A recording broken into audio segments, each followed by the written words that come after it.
All right, refresh your page. We are live. Yay! Yes, share.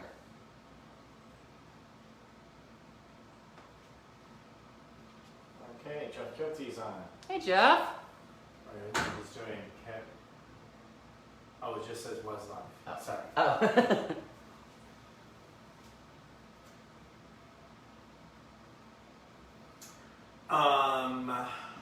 I think we can open some champagne. Let's do it.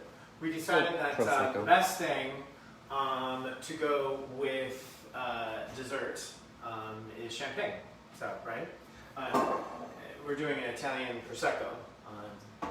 And someday maybe we'll talk about the history of bubbles and champagne and how the Italians were really the ones to invent champagne, not the French.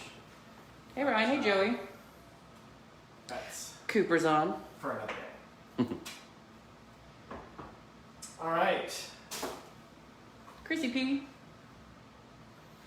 So we've been traveling all over the world, and we thought we'd just come back to the States. We And finally came back. We're in Boston, right? your mom's on. She says hi. Hi, Mom.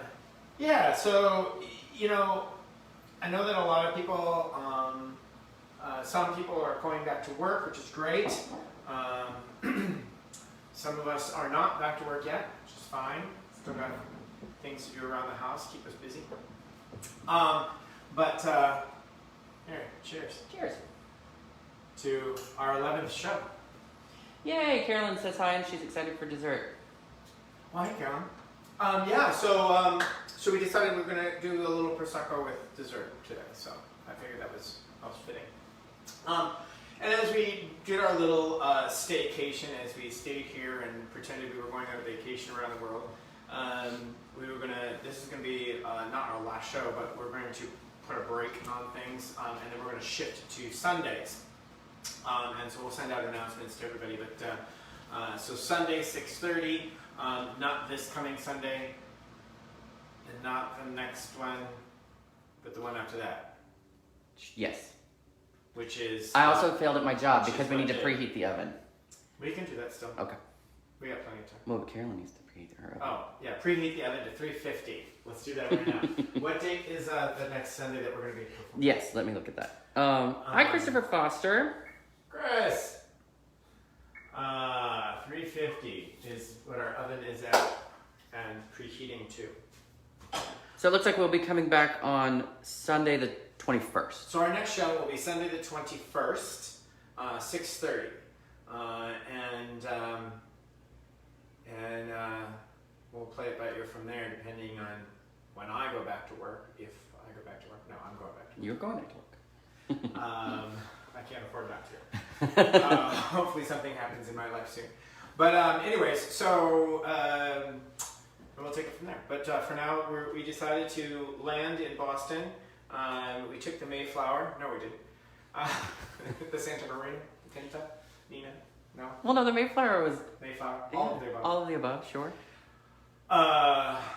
Anyways, so we ended up in landing in Boston, and I got this recipe when I was really young, still in college, which was just a few years ago. And don't even. I said nothing. You said nothing. That's good. Anyways, I was in Boston with some friends and whatever. We stayed at this host home while we were in college, and this lady had old historic recipes, and one of them was for the original Boston cream pie, which was 1850s. I think one of the oldest date back to right around the 1857 to 59 is where you start seeing Hey, the Robbie. recipe pop up. So this is from the mid 1800s. This recipe. So it's a little bit different than a lot of the recipes that you see online, because I've cross-referenced this recipe with a lot of other Boston cream pies, and it is quite different. It's a little simpler in some ways, which is interesting. So I thought it'd be fun. I think it'd be fun to kind of really go back to our history of America and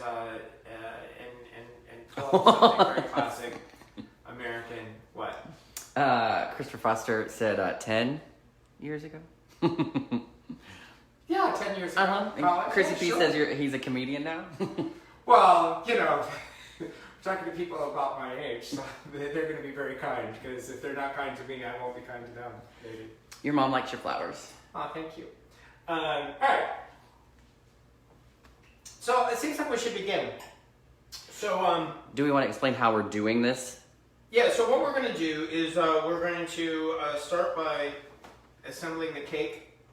It's a yellow sponge cake that we're going to be putting together from scratch, which is really nice. And you might be able to use this in other recipes. It's a nice, light sponge cake recipe. So you might like this one.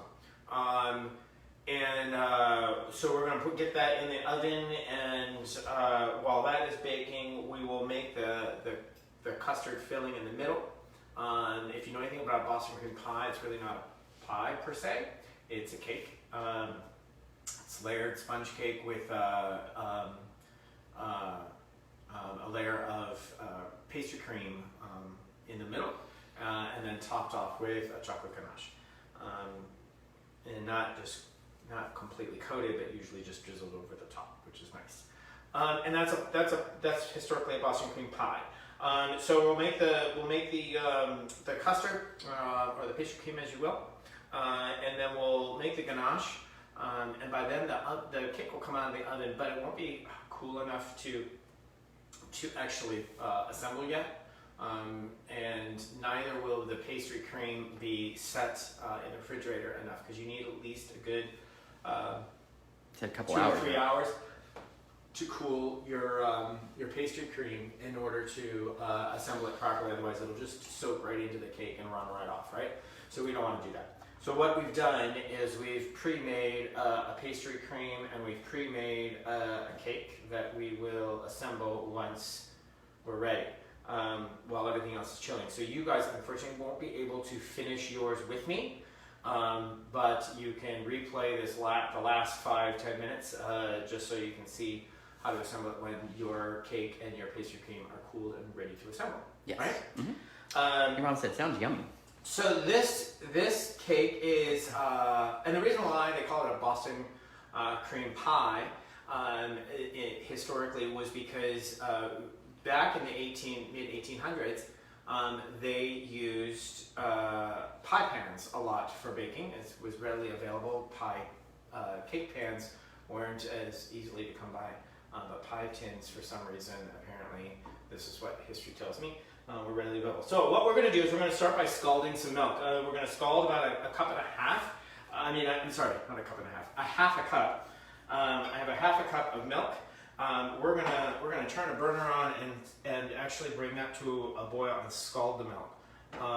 You don't see a lot of recipes these days with scalded milk. It does add a very interesting, and not interesting, but just a different flavor to it that was maybe a little bit more they were used to back then. But it's just gonna, you'll smell it. I mean, it just has a different smell to it. I mean, you'll smell it. I know, but I don't know. I don't know how to explain it. the loss of words to only say you'll smell it. I love it. Right?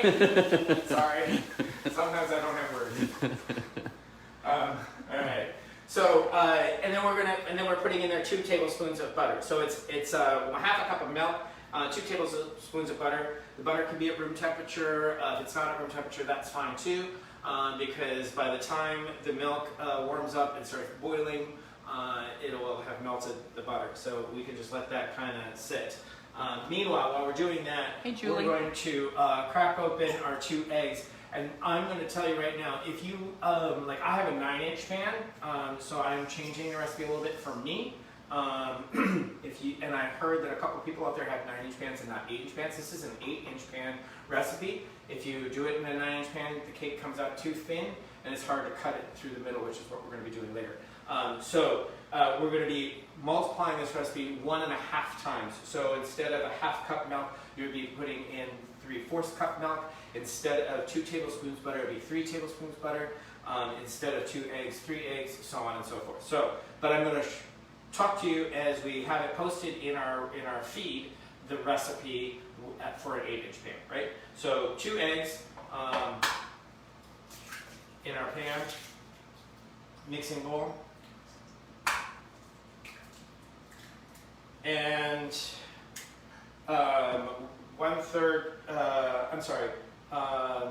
1 cup sugar, right? So we're going to put that all in our mixing bowl, and we're going to whisk that together and blend the egg and the sugar together until it has a nice smooth texture, or as smooth as sugar and eggs can be, and a little frothy. If you want to use a hand mixer, that's great. If you have a stand mixer, go ahead and use it. It's not gonna be different for you at all. But you want to just whip this nice and vigorously.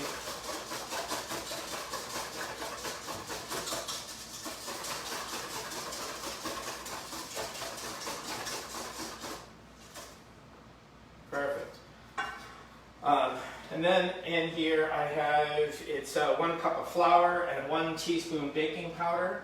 We're going to combine that into the flour, and a pinch of salt into the flour, right?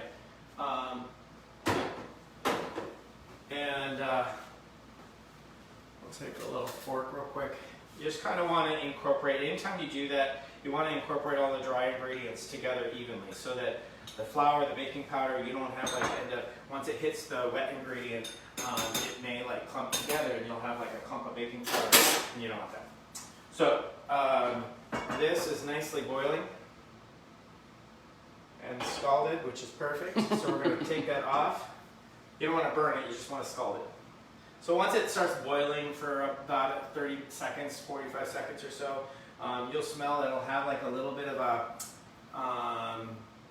burnt smell to the milk, or like it'll just smell a little, not burnt, but just like, I don't know how to describe it. But really the visual is just the milk come through. Okay. So. Anyways, so we're going to mix in our flour and baking powder and a pinch of salt. Oh, do we need to slow down, Christopher? He says we're going really fast. Oh, I'm sorry.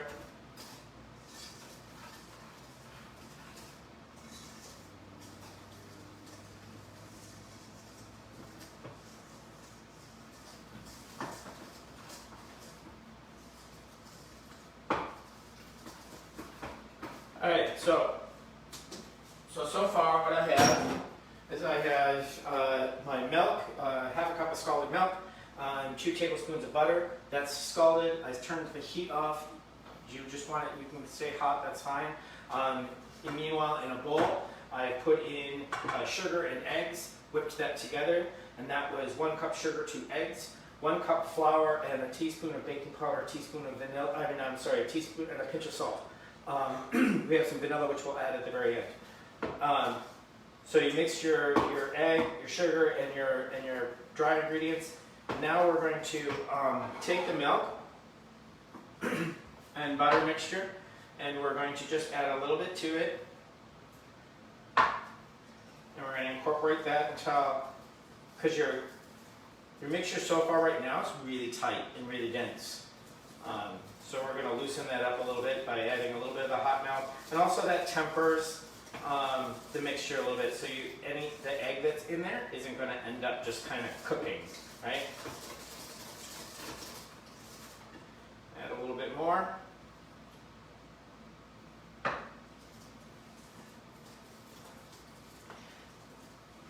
Carolyn, are you keeping up okay? Are we all, everybody's cooking with us? Are we good?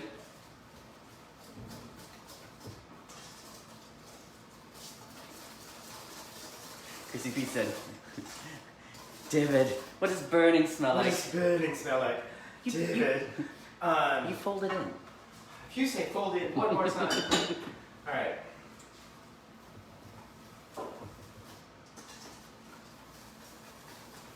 You see this phantom arm grab the Prosecco. You did. You can leave it right there. All right, and then last thing we're going to do is add in our teaspoon of vanilla. If you want to use a vanilla bean, which would be great, one vanilla bean, which is not that long, 1 full vanilla bean, you split them open, you take the seeds out, put that in the milk and the butter when you're scalding that, instead of putting it in at the end. because you want to open up that flavor. But with vanilla extract, you don't want to, it's a flavoring that you put in at the end. Christopher Foster says a little behind yet, so. Alright, well, no worries.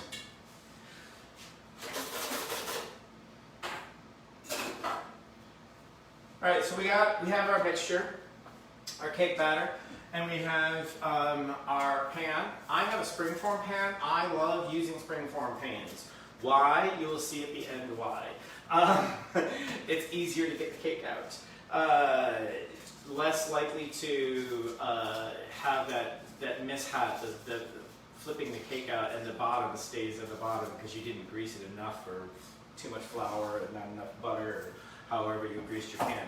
In this case, I used just... Joey, are you actually making it with us? He says, I'm a little behind too, but I'll rewind. I have parchment paper on the bottom. That's the other thing that's nice about it, because when you have parchment paper, you just lay it across the bottom, and then you lock it in, and you can cut off the paper, and you have a perfectly lined bottom of your pan, which is great. Nice. Springform pans are really nice to use for so many reasons, and I highly recommend getting them and throwing away all your other pans. I'm just kidding. Well, cake pans are good for some things. Yeah. But springform pans are great for just about everything. So I have a springform pan, and that's what I'm going to be using. That's been already greased with a little bit of Pam spray, and you can go old school and wipe it down with some butter and a little bit of flour, like Grandma would have done. But I just kind of went new school with the Pam spray. Yes, right, so I have my batter, and we're going to just pour that into our pan.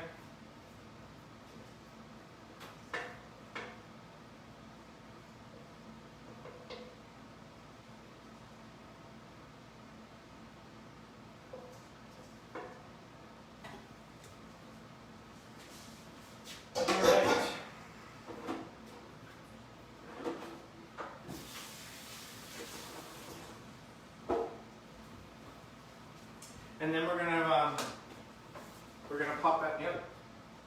So our oven says it's been preheated, so that's great. And we'll just kind of put that in. You don't do that old school thing where you Pound it on the counter? No, you actually want a little bit of air bubbles in there. Not like, a sponge? More. Yeah, because you want it light and fluffy. If you pound out all the air bubbles, you would just have a dense cake. So we're leaving any bubbles in there, and it was thin enough. Yes, Carolyn, yes, just use one. That was a typo. Brian thought it said two. It did not. It just says one. So. Yes, just one, because we're going to cut it in half. You can go ahead and split your batter equally into two. Touche. Yeah, that's fine. It'll save you time cutting the cake in half later. It'll make the cook time shorter too, don't know? It'll make the cook time a little bit shorter because you won't be as thick. So for those of you, if you do want to use two pans and split it into two pans, that's fine. I would just, instead of 25 minutes, let's start with 15 minutes for you guys, and just kind of test it from there. So about 25 minutes on your timer. Next, there we go. And now we're ready to start our custard. Is everyone ready for us to start the custard?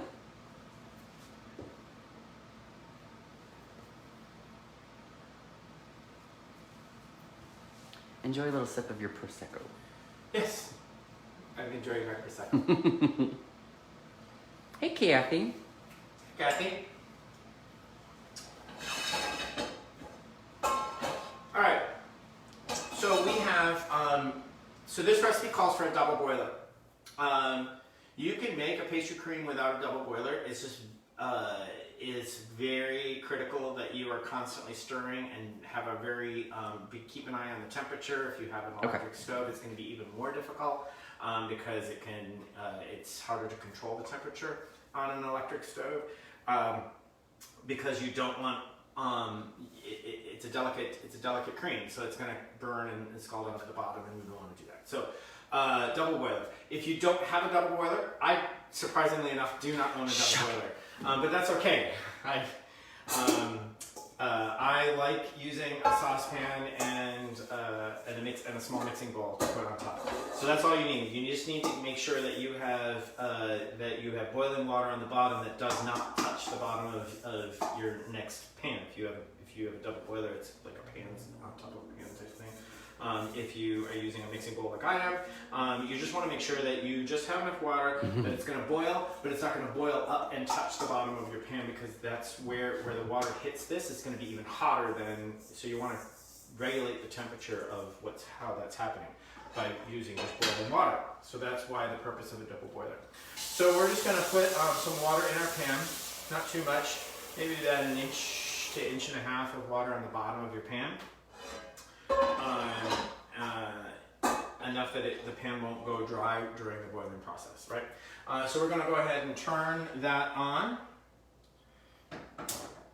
About a medium temperature to start. We might turn that down a little bit if it starts boiling too much, right? So just to sort of recap. So I think everybody's starting to get into a good place where we can continue with this. Okay. Tammy said, which this is actually a funny story, so this will kind of buy some people a little bit of time. Tammy said, "You're sending this to me, right? LOL." Actually, we have plenty because I don't know that but the point is that we actually ended up making 3 once this is all done. We ended up making 3 because we made a test one, and then the pastry cream, and we'll talk about how while we're making this pastry cream, what not to do, what to do, and why we do dry runs. This is why we do a test run. Why we do a test run, because it would have fallen apart if we would have just went ahead and did it. Even I need to do a test run. So in here we're going to we're putting in our 1 1/3 cup milk, 1 1/3 cup milk. We have our 1/3 cup sugar. We have 2 tablespoons of flour, and I think I said 1 tablespoon of cornstarch. I have about 2 tablespoons of cornstarch because I found that it just thickens quicker and easier that way. You can do it with 1. I found that it does work, but it just takes longer to thicken and get to where you need to be. And I read lots of recipes where they actually used 2 tablespoons, and that's what I was like. So it doesn't hurt it to use 2 tablespoons. So, and a pinch of salt. Later on, we're going to have some vanilla and an egg yolk. So that was the big ticket. Was the egg? You're just going to use the yolk, right? I'm just using the yolk. So a couple different differences to what we sent out as far as ingredients. 2 tablespoons of cornstarch instead of 1. You do not need to double this for a 9-inch. No, it was just the cake batter part. Just the pastry cream. And I think that's where we got a little bit behind, because like some people were using the 9-inch and we didn't prep them ahead of time, and so we went right into it saying, add this much more flour and da da da. So I think that's kind of where we got a little lag time on that. I understand. So yeah, no, the custard, the cream is fine. We're just gonna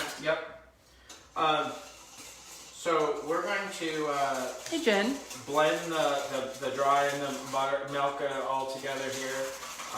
So that there's no lumps forming, and so this is going to slowly heat, and it's going to take about 12 minutes or so for this process. So where are we at right now? It's almost 7 o'clock. So it'll be about 7:12 by the time we're done. Well, I don't know. According to my right. oven, it's 7 o'clock. That darn thing always ends up going faster somehow.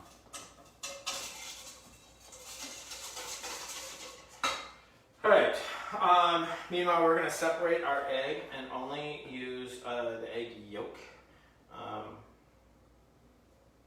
I guess I need 2 bowls. All right. Yeah, that's fine. Yeah. Perfect. Thank you. You're welcome. So we're going to separate out. I just screwed that up, didn't I? We'll try that again.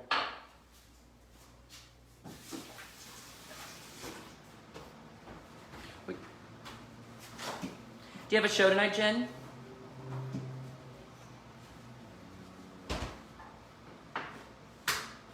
All right, one more time. We're going to separate our egg. You sure? Yeah, sure. Just the yolk is all we want. No yolks about it. No yolking about it.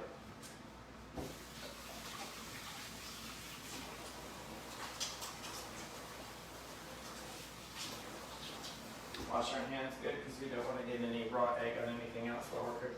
And what's one of the fun things that you'll do, like if a recipe only calls for the yolk, you save the egg white? I save the egg. A lot of times I'll save the egg white because I'll do some macaroons. Coconut macaroonies. Well, coconut macaroons. So good. And then it's not hard to make at all.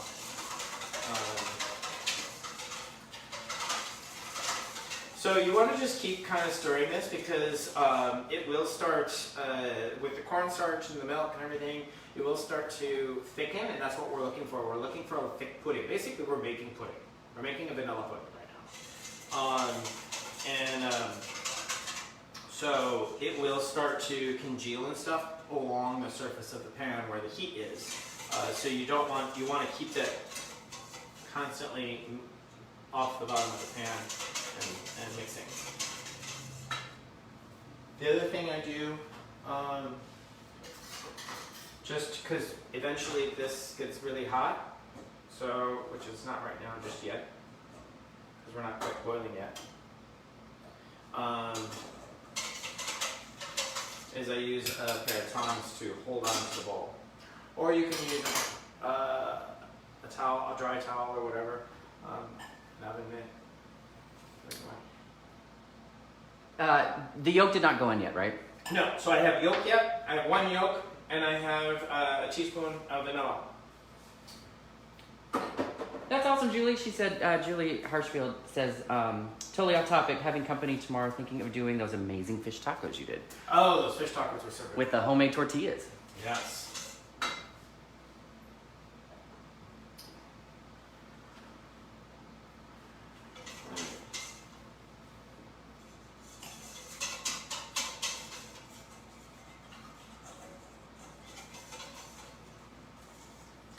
So yeah, so really making whether it's a creme anglaise, a pastry cream, a pudding, any of those, they're all very related as far as the recipes, give or take some cornstarch here and there, give or take heavy cream versus whole milk.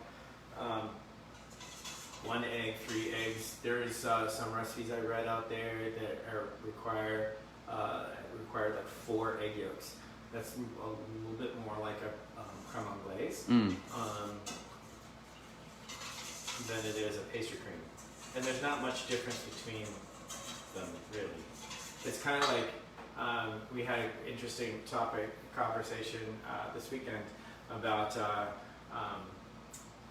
Yorkshire pudding versus popovers. And my sister was like, "What's a popover?" She's heard the term, I think, Yorkshire pudding, but didn't know what it was. So that and souffle are all very similar in recipe. It's just lots of butter, lots of egg, and milk. That they just puff up. Yeah. Kind of like the souffle pancake, the Dutch. Depending on the dish you put it in, it just creates something a little bit different. So like a souffle, you put in like a souffle dish. This is an individual small souffle dish. You have the French will have like big fresh souffle dishes. Popovers there's a specific kind of pan. They look like a muffin tin that are each muffin cup is held together by wire or by a wire basically, so that they're kind of separated and a lot of heat can go around the whole thing because you also cook them at a really high temperature. But yeah, so Yorkshire pudding, popovers, and so very similar here. We have creme anglaise, pastry cream, pudding, and I'm forgetting right now the term that the Italians use for their pudding. Yeah, it's starting to thicken a little bit.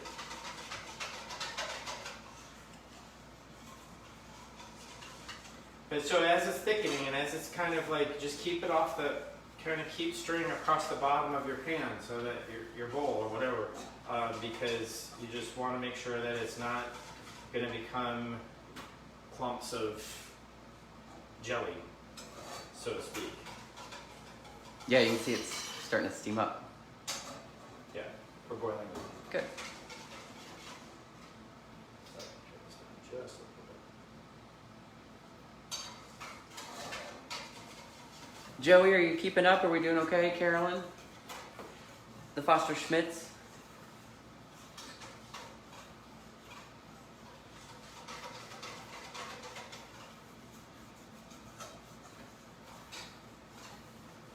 I felt so bad. Christopher and Robert are so sweet. Every year for our birthday, they mail us both cookies. And I feel like we should different kinds of cookies, but we got Robert's birthday card in the mail, but it was that darn holiday, and so Monday was a holiday, and so the mail wasn't supposed to run, but it did. So then I put it in for Tuesday, and the mail didn't run. So the card didn't actually go in until Wednesday, so I hope he got it. Oh. I know. Kelsey, it was the same with Kelsey too. All right, we're starting Okay. nice and thick. So what you're going to be looking for, yeah, it's thickening up real nice. You're looking for a rich pudding. Okay. Looks like everybody's caught up. So that's good. Yeah.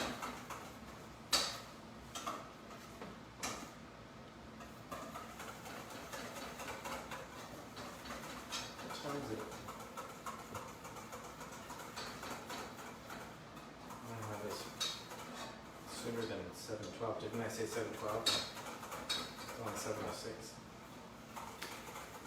Yes, Julie. So Jen McClain is a really dear friend of ours, and she performs in Fort Lauderdale, actually all over the East Coast, Puerto Vallarta. And she, through this situation, obviously the bars have been closed, and so she has been performing on her Facebook page. She live streams and she takes requests, and she is so much fun. It's a good time. So, as you'll be kind of see, I'll take a spoon and you can kind of see it. You've got really much a pudding. Oh yeah, look at that, yeah.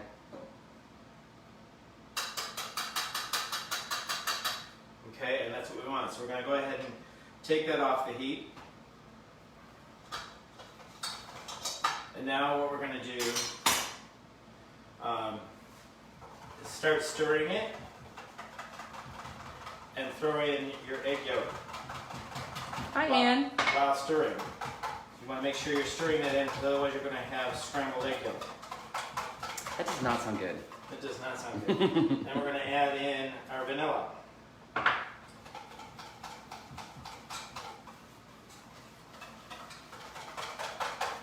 Would you recommend vanilla bean in this step too, but you would have just put it into the double boiler, or? Yes, same thing. If you wanted to do a vanilla bean, you'll have, you know how you have like French vanilla ice cream and they have like little bits of vanilla? That'll show in this, and you kind of don't really want that to show. You really want it to look like a nice, smooth, yellow texture. Gotcha. Or that vanilla, yellow kind of creamy texture. So that's what we want. So as you can see, it's very much a pudding.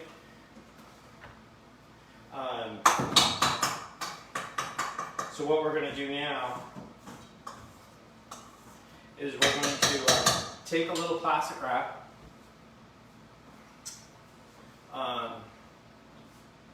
and we're going to cover and lay the plastic wrap onto the cream itself. Because what you don't want, what will happen as it cools, it will create, just like when you have Jell-O or whatever, it'll create that skin, so to speak. We don't want that. Gelatin layer that you don't want. So if you put saran wrap right along the top of your custard, not having no air pockets between that, we're going to throw that in the refrigerator and we're going to chill that for about... you said at least 2 hours, right? At least 2 hours. Now, there is a quicker chilling method that you can do. You can go ahead and put it on a cake pan, like a baking sheet. Mm-hmm. Not cake pan, a baking sheet, Baking sheet. like a cookie sheet. that has sides, not the ones that are flat, obviously. That would be awkward, yeah. And put your saran wrap on that. It'll just, because you've spread out the layer, it will chill faster. Yes? Carolyn doesn't have saran wrap. What can she use? Can she use aluminum foil? Just put a little aluminum foil on it? Or what? No, but I would, if you have parchment paper, because if you have parchment paper, I wouldn't necessarily use aluminum foil. You can, I'm trying to think, what could we do?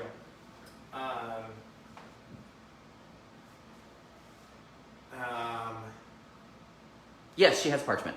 Yes. Okay. So just cover it with, put some parchment paper in there, because you want, once you lift the parchment paper off, you're going to want to be able to take like a spatula and clean off the what's stuck to the parchment paper. Aluminum foil is a reactive metal, and to anything acid or dairy, it's going to break apart, and you'll have bits of that aluminum in your. It'll taste everything tinny and stuff. Yes. Hey, Robin. And you don't want that. Did I already say hi? Sorry, I got distracted. So, next stop is the what do we have? We're going to be doing the Ganache. Ganache, chocolate ganache. My favorite thing. I love chocolate your favorite ganache. thing. Once you learn how to make, what do we have left? We have 7 minutes. Perfect. Once you once you have made a chocolate ganache, you will want to use it as an icing for everything. Everything. Brownies, my famous nut tart, Your which tart. we were going to originally do, but didn't. What should the cake look like when done? Because they're using two pans. A little golden and pulled away from the sides. The other thing, not sunk, it'll rise up in the middle. Do you want to just hold up the one that we did so they can kind of get a look at it? Yeah. This one's cooled, so the middle kind of went back down a little bit. But a nice golden brown, and it will have pulled away a little bit from the sides. And when you push on it, you want it to bounce back.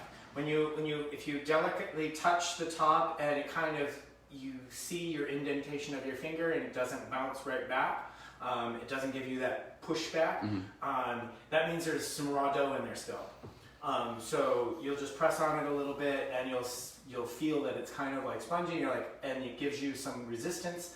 You know that the dough in the middle is not raw. So that's what you're going to be looking for. All right, again, we're going to be using another double boiler for this chocolate ganache. And it's 3/4 cup heavy cream. 3/4 cup heavy cream and 1 cup chocolate chips. I like using a 60% cocoa, a nice dark chocolate chip. If you want to use a milk chocolate chip or a semi-sweet. Semi-sweet. I highly recommend at least a semi-sweet. Milk chocolate would just become really sweet. Yeah. That's. Some people like it really Some sweet. people like it.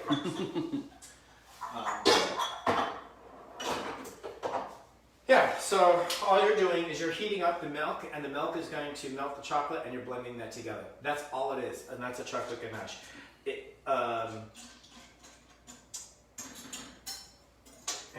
Once that melts together, you'll see that it'll be just this beautiful, nice chocolate sauce that you can pour over your cake, and then once it cools, it hardens up a little bit. Not rock hard, but just like a heavy, dense, fudgy kind of consistency. Yeah, because you can make this and dip strawberries in it. You can dip strawberries in it. I would do a little less cream and more chocolate chips, because then it will harden. The less cream you have, the more harder the chocolate will become back to its original hard state, right? I got you. Whereas if you want something more like you want to put it in chocolate milk, which is also a great thing to that make sounds hot really chocolate. good. Oh, hot chocolate, yeah. You can make chocolate ganache a little looser by adding equal parts or a little bit more cream than chocolate. In this case, to ice a cake, we want 3/4 to 1 whole, right? So 3/4 cup milk to 1 cup chocolate chips. And if you're making more for a bigger cake or whatever, you can just, that's your ratio. You want 3/4 to 1 whole. Because it'll also give you that drizzle over the sides that you want to. Yes, so this is what we're going to do is we're going to pour across the top and it'll just kind of drizzle down the sides, which is what we're looking for. So it doesn't take long to heat up.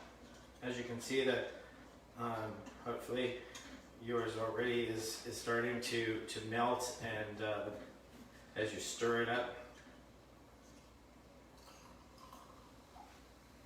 the chocolate melts quickly with the hot cream. And that's heavy cream, not milk. Did I say milk? You said heavy cream. Oh, I this time I'm not sure actually. All of a sudden people are gonna go, what? What? No, heavy cream.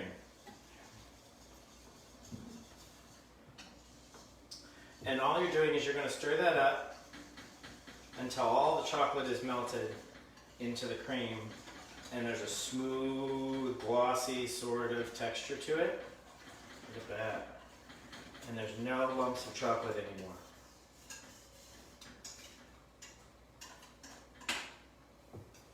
Yes.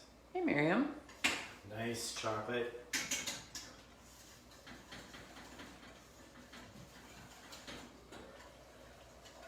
Perfect. We're gonna set them. We're gonna set those aside. We made a mess. That's all right.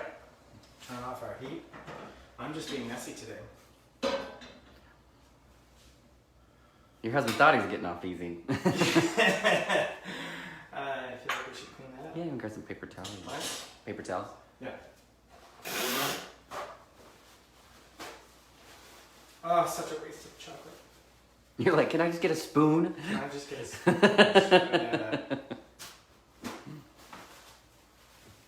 Oh, we got a couple midways in the house. I love it. Couple what? Midway High School graduates. Because Miriam's on, Robin's on, Hillary was on a little while ago. All right.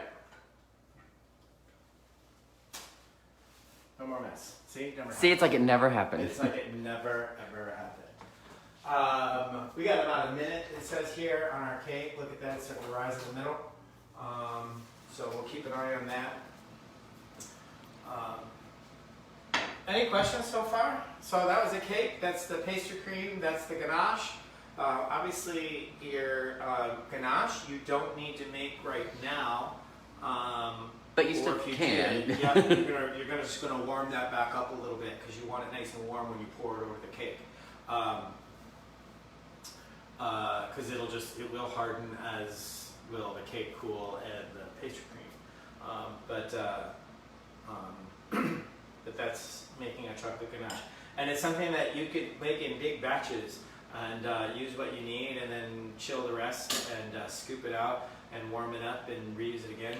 So for those who are making it right now that have to obviously wait, how would you warm it up properly? I would put it, just leave it in this bowl and just put it back on top of the double boiler and let it warm up slowly. Yeah.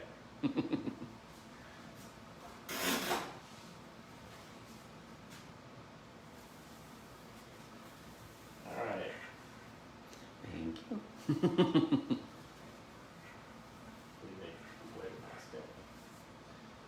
We did make a mess. All right. How's our cake looking? It says 8 seconds. For me, it's still giving me a little bit of a wobble and not much resistance in the pull. So I'm going to go ahead and add in another 5 more minutes so that I can get that right density that I want and not have any raw dough in them. We don't want that. No.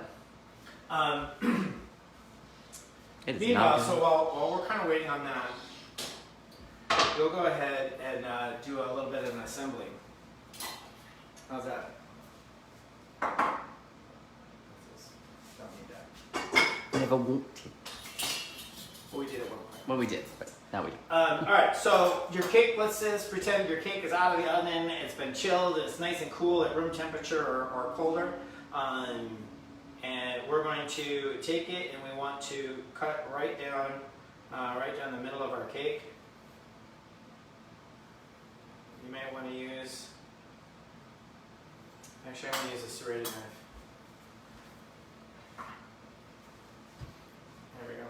I think Ina Garden does the toothpick thing where you just put toothpicks around it to use as like your guide, and then you just run a string through it. Yeah, that's one possibility. This cake is a little dense for using a string, I think, sometimes. It might just tear up the cake. And this is why sometimes using 2 cake pans is just easier on life.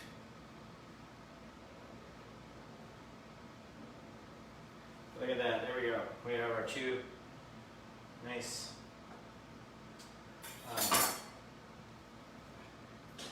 we're going to set that aside.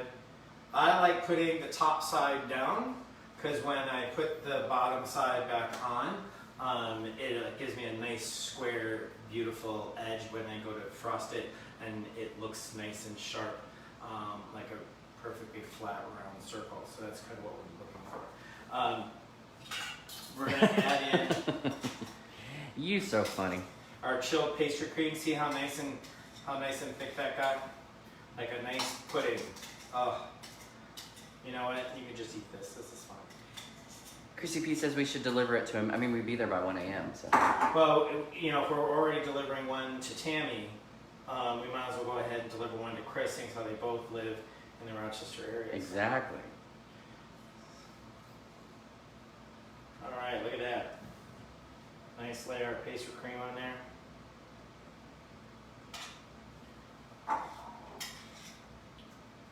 Get it all.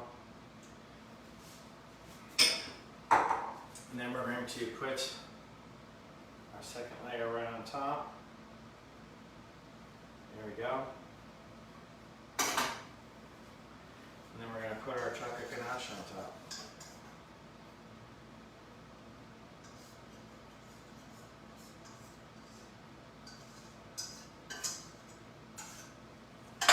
And I just kind of like take a little bit of and just kind of help it glaze the sides. And there it is. Boston cream pie.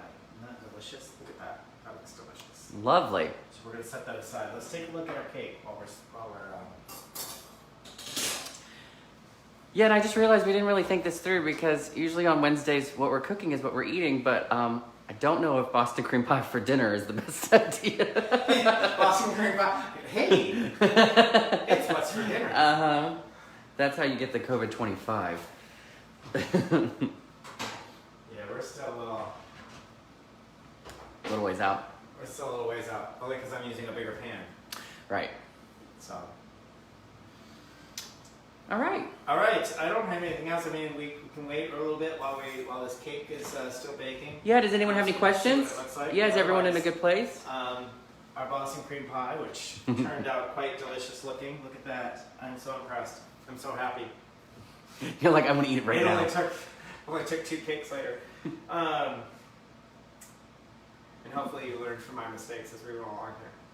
So everyone is Team Brian on this. They all think it's an amazing idea for dinner. Amazing idea for dinner. See? Why not? Cheers. Cheers. Boston cream pie. Boston cream pie. We'll have it with a little. 1859. We'll have it with a little movie outside tonight. Yeah. Yeah. I love the shiny glaze that the ganache gives you.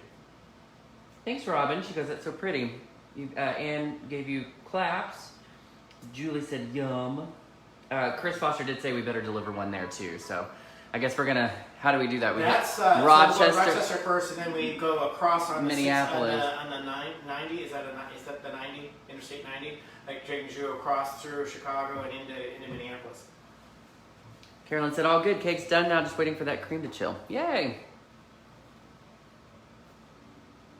My cake is being a little fickle. Being a little fickle. So I guess the kind of question is when we do come back, I think I said on the 21st, right? Sunday the 21st. We are going to stay at home. We're not going to be doing a world tour of any kind anymore. Although some of what we're going to start doing is some of my classic favorites We're going to pull up some old recipes. When we started looking for what to do for a dessert, I was pulling out an old book of mine, of some recipes of mine. And that's how I found this Boston cream pie and thought it'd be fun. That's true. You just were like, oh my gosh, I forgot I even forgot had all this. about this recipe. So I saw some other ones that I'm like, oh, I forgot all about these. Some of my first recipes that made me who I am today, or made me who I was then anyways. We're going to pull up some of my classic favorites and start cooking some of those. So we'll announce what those are as we go along. But yeah, so the 21st. Any excuse for me to get your pumpkin cream sauce on the ravioli. Ugh. Tammy might even remember that one. Yeah. Yeah, the cheese ravioli with the pumpkin cream sauce. So good. It's around Thanksgiving time, around the fall time in my restaurant, when I had a restaurant up in Rochester called Taza.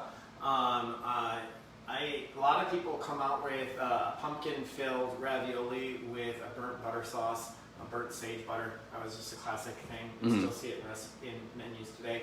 I kind of reversed that and stuffed it with a ricotta cheese, a lot of herbs and so forth. But then I did a pumpkin cream sauce, an herbed pumpkin cream sauce that I made to so good. Pour on top of the ravioli. Well, listen, we have a chain going now. So now Julie says, well, wait, if you're going to Chicago, or if we're going to Rochester, well, she said Chicago, but we're going to Rochester, Minneapolis, then we better stop in Des Moines. True. And then your mom said, well, if we're already delivering this, she'll take one too. She'll take one too. So we'll go to Elko New Market on our way to Minneapolis? Yeah. Yeah. So that's 1, 2, 3, 4, 5. We have a lot of cakes to make. Yeah. Don't hold your breath, people. Just follow the recipe. It's really easy. It'd be really easy. It'll be really easy. And I'm a phone call away. You all know my number. Just call me if you have any questions. All right? All right, guys. Well, thank you. Thank y'all. And we'll keep you posted. We'll give everyone plenty of time to purchase ingredients. And yeah, we'll go from there. So, see you all soon. See you all soon. Do you want to pull it out first and see what it looks like?